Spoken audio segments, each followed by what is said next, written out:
մեր նախագծային աշխատանքը, այդպես է ծառայել մեր քաղցր պատմում։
Նկարազարդել ենք նաև բանջարեղեններ և գրել տեղեկություններ դրանց մասին,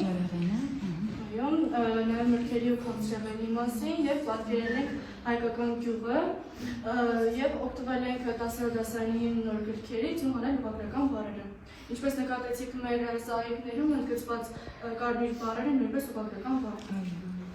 Նաև այստեղ ներկայացրել ենք QR կոդեր, որոնք նաև էջանշաններ են։ Մի քանիսում ներկայացված են մրգերը, մի քանիսում բանջարեղենները, իսկ մի քանիսում ուտեստները։ Նաև պատրաստել ենք գրքեր, պատրաստել ենք on-line գիրք, որը քանի որ վճարովի է, նաև պատրաստել ենք այսպիսին։ Բայց նույնը չտա, դերը գրած էր, մրգերը։ Նաև ունենք այսպիսի տեղեկատվական թերթիկ, լավ, ուրիշ։ Ունենք պատրաստված նաև անվանակահատեր յուրաքանչյուրի դրանում։ Եվ ինչ է կարող պաստարը չաս։ Իսկ որնեք բացվում է բանջարեղեններ։ Եթե շնորհակալություն մեզ լսելու համար։